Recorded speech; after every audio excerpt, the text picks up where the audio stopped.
नमस्कार। आज good standing certificate एनएमसीबाट कसरी इस्यु गर्ने भनेर सिकाउन गइरहेको छु। सर्वप्रथम तपाईँहरूले चाहिँ nmc.org.np भन्ने वेबसाइटमा जानुपर्ने हुन्छ र त्यसपछि चाहिँ त्यहाँ सर्टिफिकेट पोर्टल भन्नेमा क्लिक गरेर लगइन गर्नुपर्ने हुन्छ। तपाईँहरूसँग पहिले नै लगइन एड्रेस छ भने त्यही युज गर्दा भयो अथवा नयाँ एकाउन्ट क्रिएट गर्नुपर्ने हुन्छ।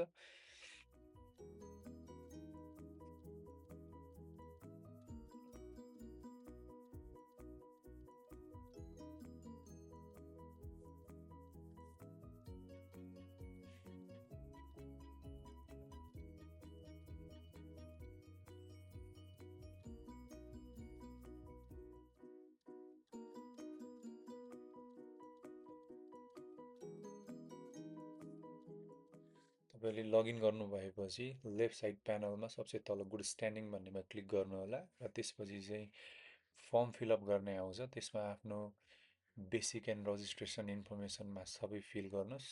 सबै फिल गर्न माथिको पार्ट सजिलो छ। त्यसमध्येमा तपाईँहरू कन्फ्युज हुने पार्ट भनेको चाहिँ एउटा भनेको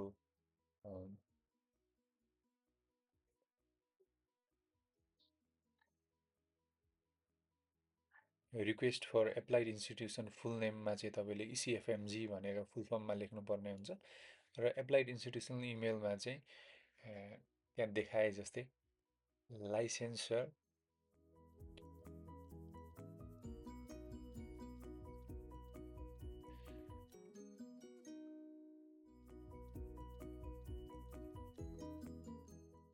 एप्लाइड इन्स्टिट्युसनल इमेलमा चाहिँ त्यहाँ देखाए जस्तै लाइसेन्सियर @ecfmg.org भनेर क्लिक गर्नुपर्छ।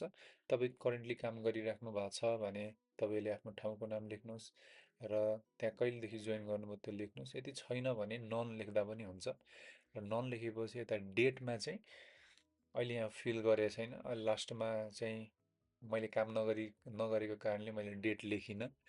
तर फर्म चाहिँ अगाडि बढ्दैन तपाईँले त्यहाँनिर कुनै डेट लेख्नु भएन भने।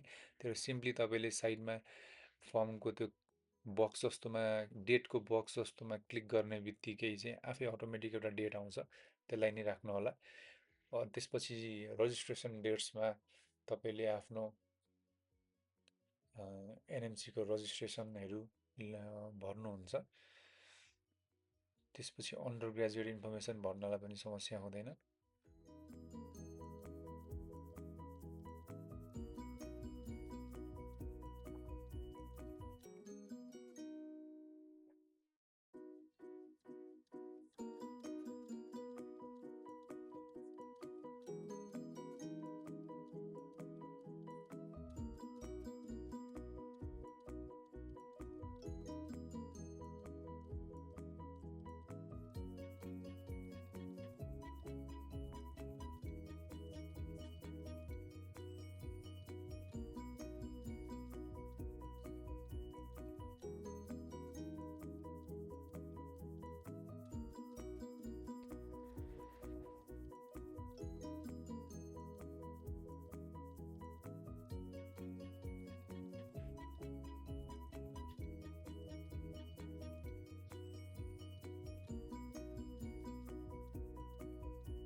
डकुमेन्टमा चाहिँ तपाईँहरूले नेपाल मेडिकल काउन्सिलको पुरानो सर्टिफिकेट, तपाईँसँग भएको सर्टिफिकेट र पासपोर्टको चाहिँ फोटो, अगाडिको तपाईँको आइडेन्टिफिकेसन र पछाडिको दुइटै हाल्नुपर्ने हुन्छ, फ्रन्ट एन्ड ब्याक।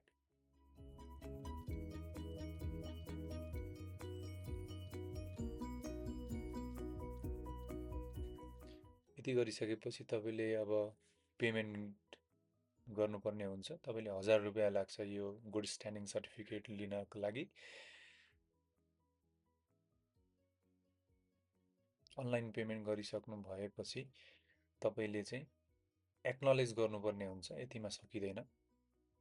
तपाईँले एक्नलेज गर्नुपर्ने हुन्छ किनभने यो गुड स्ट्यान्डिङ सर्टिफिकेट एउटा तपाईँलाई इमेलमा आउँछ र अर्को चाहिँ इसिएफएमजीलाई डाइरेक्टली एनएमसीले मेल पनि गरिदिने भएको कारणले गर्दा त्यहाँ इमेल एड्रेसमा पठाउनु पर्ने इमेल एड्रेसमा अलरेडी अगाडि भर्नुभएको licensure@ecfmg.org छँदैछ। एप्लाइड इन्स्टिट्युसन रिफरेन्स नम्बरमा चाहिँ तपाईँले आफ्नो युएसएमएलई आइडी अथवा इसिएफएमजी आइडी हाल्नुपर्ने हुन्छ र त्यति हालेपछि एक्नोलेजमा क्लिक गर्नुभएपछि तपाईँको प्रोसेसमा जान्छ। हस्, थ्याङ्क यू।